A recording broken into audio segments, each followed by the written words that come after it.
Oh, you look great.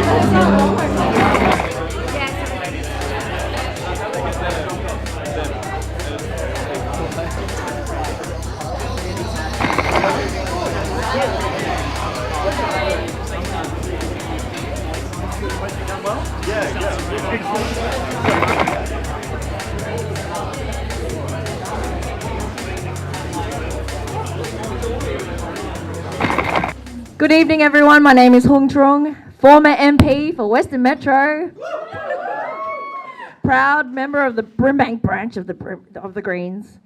I'd like to acknowledge that we gather here on land that was stolen from this country's First Nations people, and my family, as well as many of yours, have sought refuge, have settled here on land that was never ceded, and I pay my respects to the elders past, present, and emerging.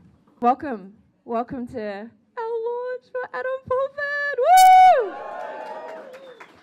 We have some massive speakers tonight. Like, I would pay to come here tonight. Like, seriously. So without further ado, climate scientist before it was cool. Our first speaker, everyone's MP, favourite MP from Melbourne's West, because I'm going to get re-elected in 2020. So you can hold that title for now. Janet Rice, come on down.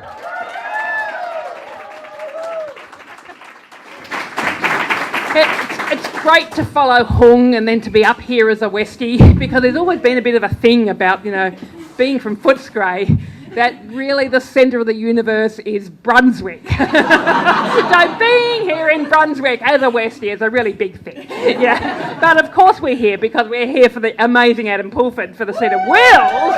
Woo! That's right. And, I was just thinking, wouldn't it be amazing to have Adam as your representative in the House of Representatives? Just think about how you would feel having him there. He is such a sensible, compassionate, creative, or everything. Any good adjective you can think of. Tall, handsome, and queer. That's right. So all these good things. And this is the place where it needs to happen, and it can happen at this election. And if we manage to do that, then we can get things happening, more things happening in our parliament than we've managed to achieve in a long, long time. I mean, the last 4 years under the Abbott, Turnbull, Morrison government have been a bit difficult, I can tell you. We managed some wins because the Greens being there manages to get wins on the board. We got marriage equality, which would not have happened without the Greens being there. For me, we led the way on the Banking Royal Commission. And then we are leading the agenda. And if you look at what we are putting forward in this election, serious action on climate. Climate is going to be the number one issue in this election, which for me, with my background as a climate scientist and sort of being politicised by action on climate, from when I was 20, it's such joy to know that we are going into this election saying, we are listening to the science, we are putting before the Australian people the action that you need, and that means, yes, 100% renewable energy. We're not, no pussyfooting around with 45% or 60% or 80% or 90%. 100% is what we need. But in particular, we are the only party that's talking about coal. And that if you are serious about tackling climate, you've got to talk about coal. We've got to be quitting coal, not just domestically, but also our export coal. I mean, Australia's the world's largest coal exporter. Coal and gas and oil are what causes fossil fuel, what causes climate change. And so unless you get out of coal, you are not serious. You are not taking climate change seriously. I stand here tonight, 29, a proud queer person, your Greens candidate for Wills. So if you live in Pascoe Vale or Brunswick West or East, Coburg, bits of Coburg North, Glenroy, Fawkner, Oak Park, Hadfield, that kind of area, it's a lot of areas, I am your local Greens candidate.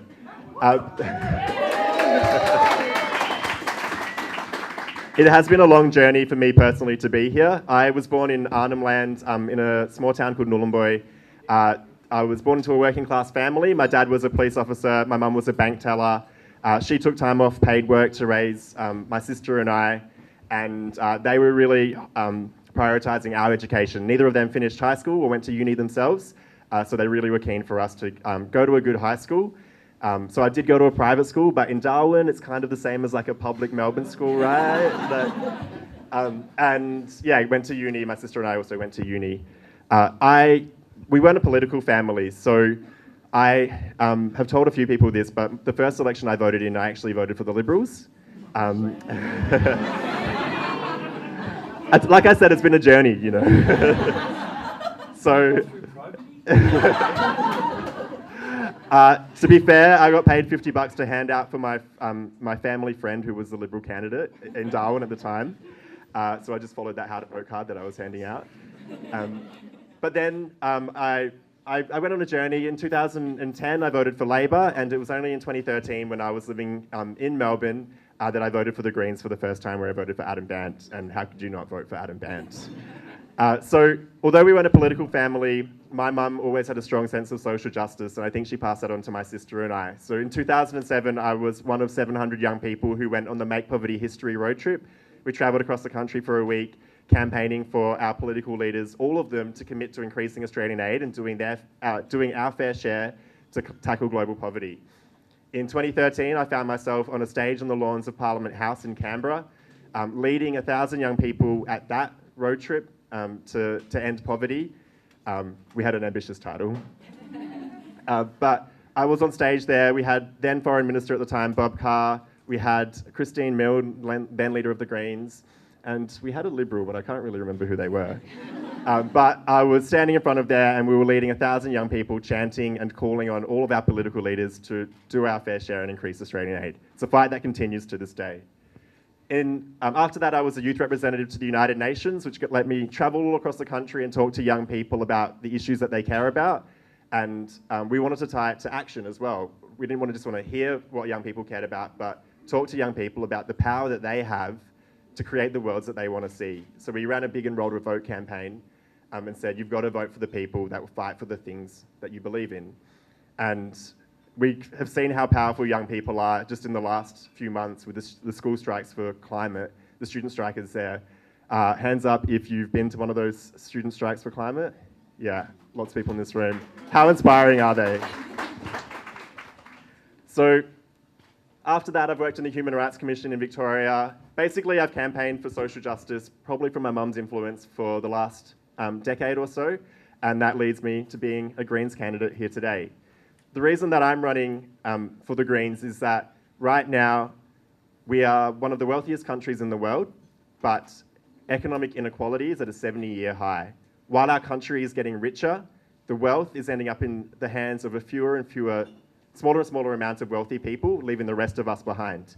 It is a national disgrace that in this wealthy country, over 100,000 people are homeless. People like my mum, older women who have separated from their partners, are the fastest growing group of people facing homelessness because they don't have the super or the savings because they took time off paid work to raise their kids. That is a disgrace.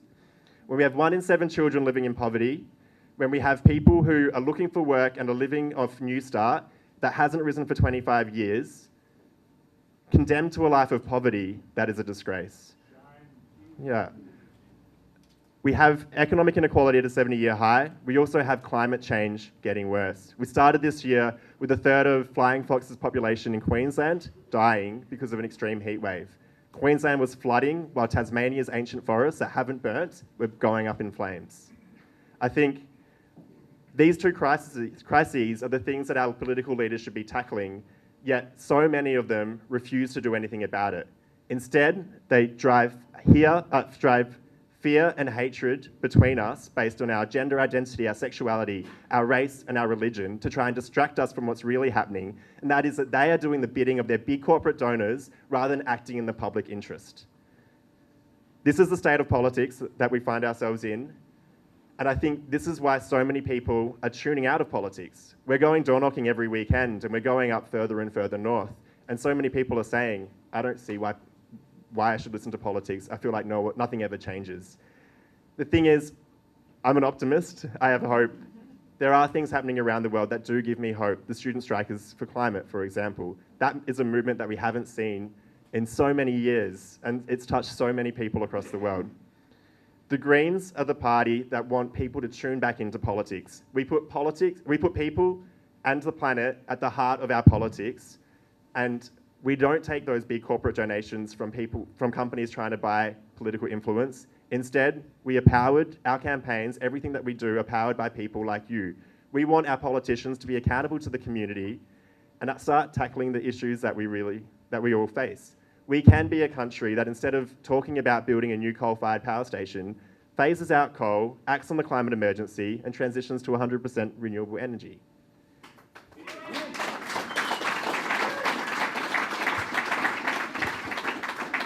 We can be a country that makes the super wealthy and big companies pay their fair share of tax, and rather than entrenching inequality, we tackle it, we address it, we lift New Start, we make sure that dental is in Medicare so that people who need health care can get it for free, like a truly universal system. People who need a roof over their head, can get that as well by building new public and affordable housing. We can be a country, like New Zealand it seems, that elects leaders that, instead of driving fear and hatred, champions every single one of us because of our race, because of our religion, because of our sexuality, our gender, our ability, because our diversity is our strength. Our diversity makes all of our lives richer, and we deserve leaders who champion us rather than try to drive us apart.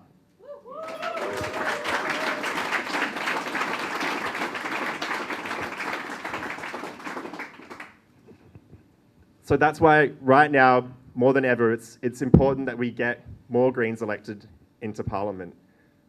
We need to kick the Conservatives out, that's for sure. If your big, bold idea is to build a new coal-fired power station in 2019, you deserve to go. But with Labor set to win across the board, we can't just trust Bill Shorten and Labor alone to address these crises that we face. We know that they take those big corporate donations. We know that they say one thing in inner city Melbourne and say something else in Queensland when it comes to stopping Adani, ending all new coal and banning coal experts. We know that they haven't committed to closing Manus and Nauru and ending offshore detention. And we know that they aren't committed to getting dirty money out of politics. All of these reasons are why we need to elect more Greens MPs to support a Labor government when they're doing well, but to hold them to account on these big issues. We can do that. Yeah. The exciting thing is that we can do that right here in Wills. We, the people in this warehouse in Brunswick, are the people-powered movement that can change the direction that our country is going in. We here have so much power and so much opportunity because we are a Greens Labor marginal seat. When Sam Ratnam ran in 2016, it's such a hard thing to fill Sam's shoes, by the way, as a Wills candidate. But when Sam ran in 2016, Sam secured a massive 10% swing towards her, turning this into a marginal seat for the first time in many, many years. So if we can secure just half that swing this time round, if we can change 5,000 votes out of 110,000, we'll win. We'll send someone to represent our community who will fight for us and for our values, who will be accountable to the community, not to big corporate donors. That's the opportunity we have here. And this is we've been knocking on doors for a long time. We've knocked on over 6,000 doors. We are in the process of building the biggest people-powered campaign that Wills has ever seen. And this is all part of it. We have 6 or 7 weeks left. I'm so grateful to see everybody here in this room to hear about our campaign. And I hope that over the next 6 or 7 weeks that you step up and join this movement and drive us forward, because to win, we need you. We can't do this without you. We know that Labor is feeling threatened. They're spending a lot of money in this seat. We're probably going to be outspent 5-1. But money isn't everything. If you look around you in this room, this is what matters. And so I ask you, there's going to be a couple of asks of you over the night. Luckily, I don't have to make them. But I ask you to listen and to think about what you can do over the next 6 or 7 weeks to make history here in Wills and elect our first Greens MP ever. So, thank you for coming. Everybody get rowdy for Adam Pulford! Woo! Oh my God, Adam. This is an electorate for me that actually is very dear to my own heart. My family grew up in Brunswick. My first ever campaign federally was for the seat of Wills. My mum came to this area in the 50s with her parents. They actually bought a milk bar grocery shop on Albert Street. So just on the other side of Sydney Road there, you'll now see there's a legal practice. That was the family's milk bar and grocery shop. That was where I spent the first couple of years of my life, at the back of the shop with my mum, who was pulled out of school at the age of 12 to work in the shop. And it was like a lot of other Italian families in this area. Worked bloody hard, came with their funny ways, their funny food, you know, the Roman Catholics at church every day, my grandmother dressed in black wearing a headscarf. She died a few years ago and she didn't speak any English when she died. And when I hear Peter Dutton talk about people in this country who don't speak English, when I hear him talk about settling Lebanese Muslims being a mistake, when I hear him talking about you can't go out at night because of the, you know, Africans, I hear him criticising my family. I hear him criticising people like my grandparents and the millions of Australians who came here like them to make a life for themselves, and not just to make a life for themselves, but to make this country a better place. And it's people like Peter Dutton and people like Scott Morrison who are the extremists right now, because they want to tear that down. So we've got a big election around the corner. It's really worth reminding ourselves that when you hear that nonsense from people like Dutton and Morrison and the hard right, we've got 1.5 million people who voted for us at the last election because they stand with us and believe in us. And we are their voice. And that's 1.5 million people who voted for the Greens. And there are millions more who, if they only knew what we stood for, would know that we are their voice as well. 1.5 million people who voted for us at the last election because they wanted a voice of decency, of compassion. They wanted somebody to stand up and say the planet's burning and we need to do something about it. Now, we delivered for 1.5 million people. We got marriage equality over the line. We've been campaigning on it for years. We were told it would never happen. And with the work of the Greens in parliaments right across the country, bill after bill after bill, working with the community, we got that major reform delivered. We got a Banking Royal Commission. Peter Whish-Wilson back in 2015, on the back of a Senate inquiry, came into our party room and said, we need a Royal Commission into the banking sector. We were laughed, we were told, you know what we were told? They're too big, they're too powerful, it will never happen. And we kept working and working and working, and we finally got one over the line, and now look what it's uncovered. Corruption, greed, people being charged for things after they had died. Awful stuff. It was the Greens who got that off the ground. We got a bank levy up and running. Jordan Steelejohn, our Greens senator, single-handedly got a Royal Commission into the disability sector.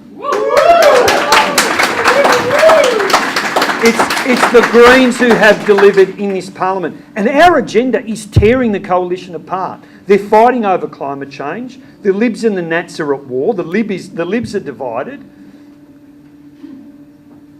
When it comes to refugees, we're finally starting to see people in some of those small L Liberal electorates putting some heat on the Liberal Party and saying, you know what, we think you've gone too far. We got a Medivac bill through the Parliament again because of the work of the Greens.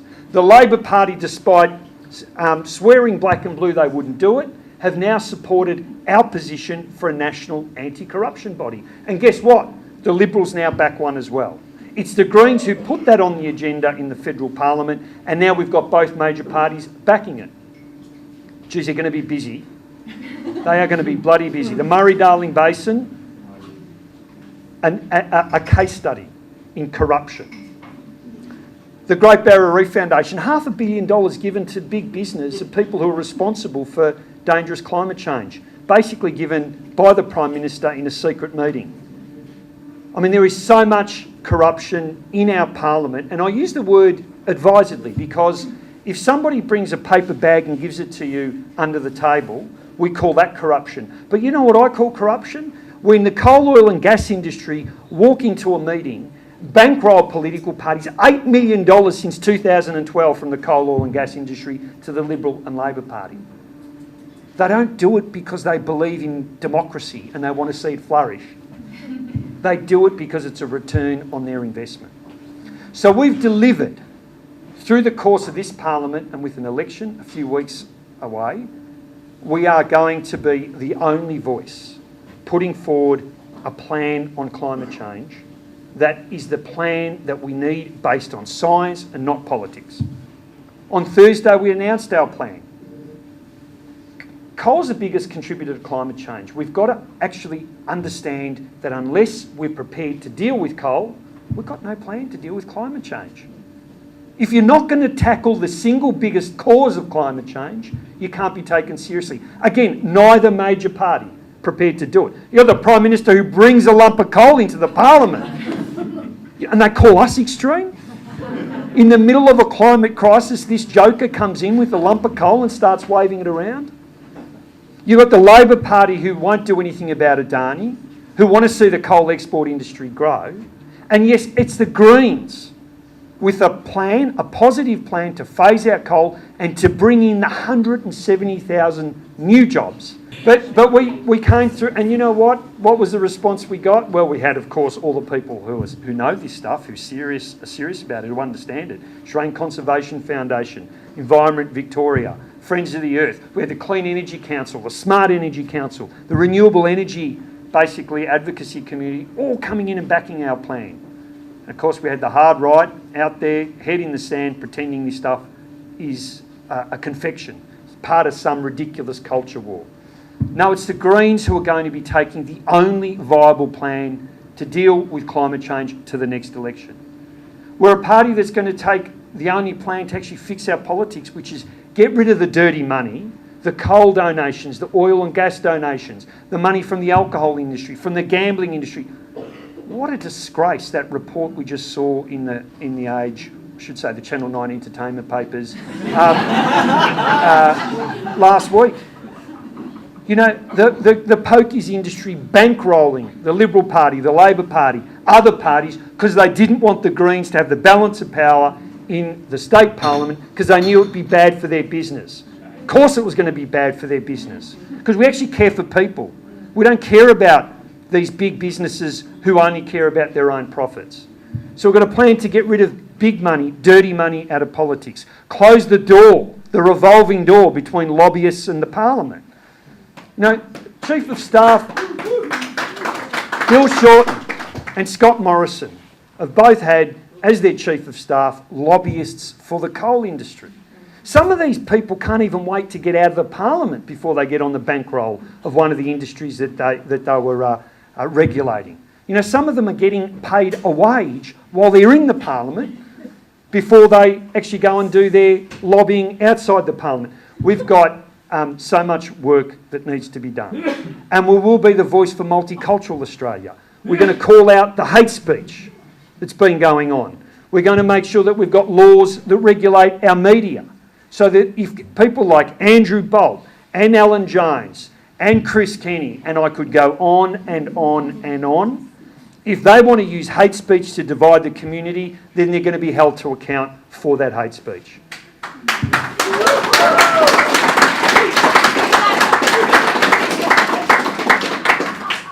Scott Morrison, this guy went into a cabinet meeting and basically said, we've got to win some votes and the way we do it is by Muslim bashing. That's effectively what he said, and he's being held to account for it right now, and he doesn't like it. That's who we've got running the country. We've got people who are trying to use race baiting, division and fear to divide our community. And we're the party that stands up to that. We're the party that actually says to the community, we are with you. We're not going to divide Australia. So what have we got? We've got 6 weeks. We reckon the election's going to be May 11. That's the most likely call. Here in Wills, we've got all the ingredients for a pretty remarkable campaign. We've got a bloody fantastic candidate. So it's Adam.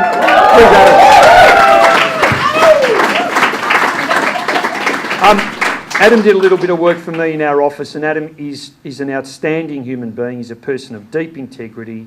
He's all the things that Janet said. He's creative, he's dynamic. He'll actually represent people. And you know what? When you elected Greens to the Parliament, people like it. In New South Wales, we just had the election there. Our 3 lower house MPs have been returned with a much bigger margin because the community says, well, actually, we like having somebody here who listens to us, doesn't listen to their big donors, doesn't listen to the factions inside the party. They're listening to us, representing us. And Adam will be that person. He will be an outstanding representative. We've got an electorate here that is changing. It's multicultural, but we've got students, we've got people from a range of different backgrounds, and I look at the diversity in this room and this is a different Brunswick to the Brunswick that I grew up in, but it's a much better Brunswick because what we're doing is we're representing the diversity of the Australian community. I love this electorate and I love the people who live here.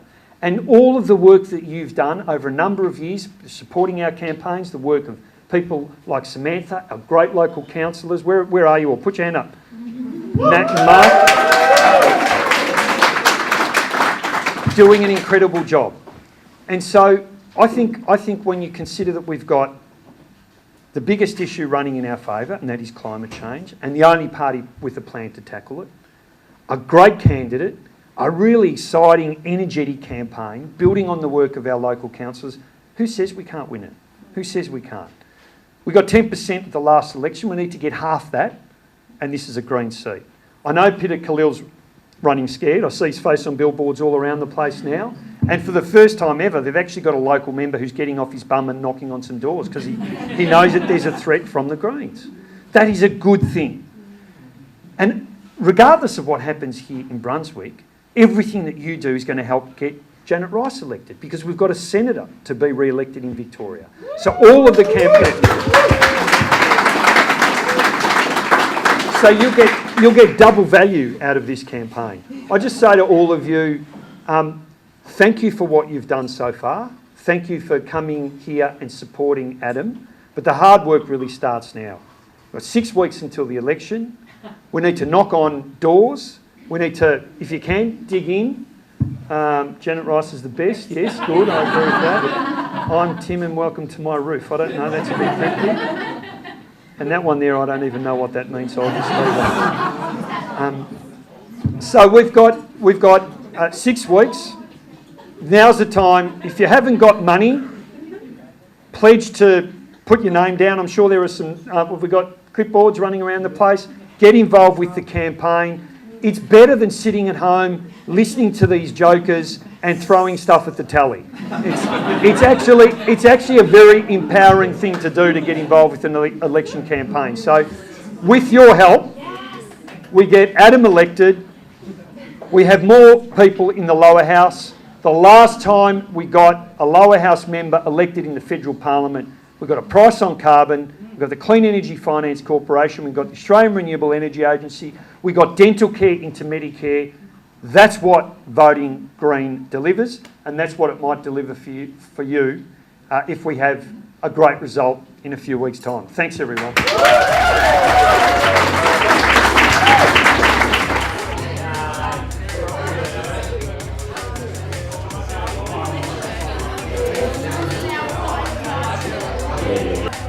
We had an incredible campaign in 2016 for the seat of Wales, and I had the great privilege of being the candidate the first time I ever stood for a federal election. And what we saw in this electorate was an electorate that for a long time in some ways had been taken for granted. It was considered a very safe Labor seat, and we hadn't seen really active campaigns. And what we found with our campaign is that people were thirsting for someone who cared about them, who listened to them and heard their concerns. We achieved a 10% swing, which was far exceeding our expectations, but that tells you about the yearning for change that this community was after on issues like climate change and more compassion for people seeking asylum and refuge. Just a few of the issues that this electorate really cares about. Adam is such a caring, compassionate and courageous man who will represent this seat with absolute integrity, and I know the more people that get to know him, the more people that will support him. Look, increasingly voters are saying they want serious action on climate because people are worried. People are concerned about their future, and rightly so. You see all the students out in the streets and think climate is really going off as an issue at the moment. and the Greens are the only people who are taking it seriously. You've got the Labor Party talking about having a 45% target. We need 100% renewable energy by 2030, which is the Greens' position. And in particular, we need to be talking about coal, because you're not talking about tackling climate change unless you're talking about coal. So I am so proud to be part of a party that has put coal firmly on the agenda and say we need to be quitting coal both domestically and export, because we're the world's largest exporter of coal. 80% of the coal that we mine is exported. So unless we are tackling our addiction to coal, we aren't doing anything on climate. What about the jobs that will be lost in the coal industry? Our big customers who are currently buying our coal and gas are eventually going to say, sorry Australia, we don't want it anymore. It's inevitable that's going to occur. So what we need to do is to have a plan, and a planned transition. And our Renew Australia policy, which we released this week, has planned that transition and say this is how we can get out of coal, this is how we can replace it with renewables. And our plan has got 170,000 jobs which would be created in the renewables industry, and replacing our export coal with export renewables, because we can both export renewable energy both as just with an interconnector into Southeast Asia, because we've got the most amazing renewable resource in Central Australia. Our solar resource is incredible. We can be just generating that power and exporting it via an interconnector into Southeast Asia, and the hydrogen industry. So exporting hydrogen instead of exporting coal and natural gas. These are the jobs, this is the economic drivers of the future, and that would also protect the 80,000 jobs, for example, that depend upon the Great Barrier Reef as a tourist industry. Under climate change, those jobs aren't going to be there. Under climate change, most of our agricultural jobs aren't going to be there. You know, when the climate of our wheat growing areas becomes like the climate of the central deserts under 4 degrees of warming, there ain't going to be jobs for those farmers. So we need to be really taking stock of this and saying, here is what Australia can do and must do to deal with climate into the future. And the mood in the room today was palpable, because people are excited about the prospect of Adam Pulford being elected as the next member for Wills. Yeah. Tonight in your speech, Richard, you mentioned 3 Conservative commentators, Alan Jones, Chris Kenny and Andrew Bolt. And you mentioned the names in terms of hate crimes, is that right? Or hate speech. So what are you proposing that the Greens would do about those men if they made hate speech? Well, it's not just about those 3 people. It's basically about anybody in the media who is using hate speech to try and divide the community and to turn Australians against each other. The Greens have announced a package of measures to deal with hate speech. We need new hate speech laws. We need to have new laws that make it a crime for people to engage in hate speech in a way that divides the Australian community.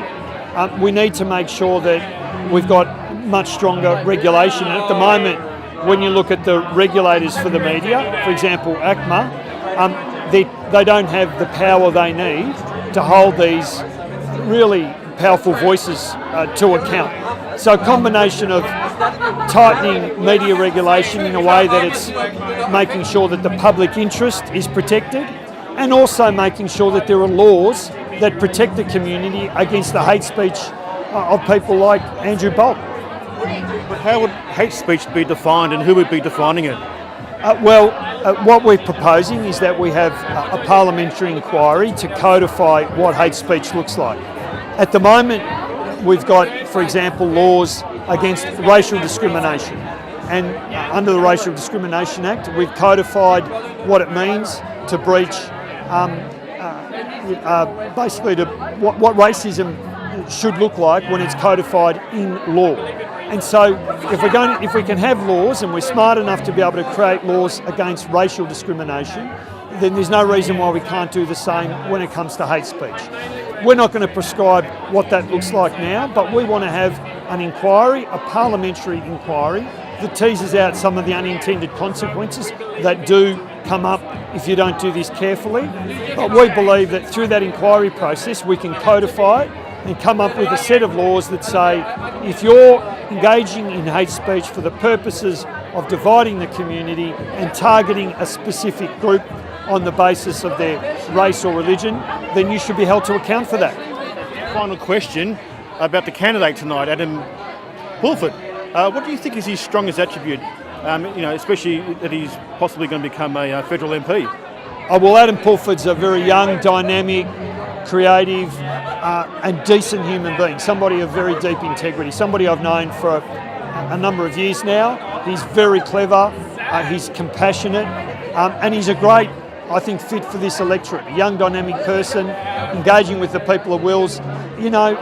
What he'll do when he gets into Parliament is represent the community, not represent big business, not represent corporate interests. He'll be out there going to bat for the people of the community. He'll be a strong voice on climate change, a strong voice when it comes to economic inequality and social injustice. He'd be a great asset to our Parliament. Well, I'd support Adam really strongly because I think we need more young, committed people in our Parliament. For starters, he's got really strong Greens values in terms of climate change, and he's got a very, very long history of activism on poverty, inequality, both nationally and globally. And I think that's fairly rare in a young political candidate. I find his commitment on issues of social inequality and ending global poverty really impressive. Well, I think primarily, and this is the reason that a lot of young people get involved in the Greens, is this feeling of not being able to do very much about climate change. Especially as a young person, I find that our voices aren't listened to by the major parties, and especially young people who aren't able to vote. Like the students that we're seeing at the School Strike for Climate have a lot to say about climate change, and I feel as though the Greens are the only party at the moment that are really taking these concerns on board and setting policy targets that take these issues into consideration. So primarily climate change is the issue that concerns me most. I guess it's difficult to find a sense of representation in the government we have at the moment. So as a young queer person, having someone like Adam run is really quite empowering, and it's really quite special.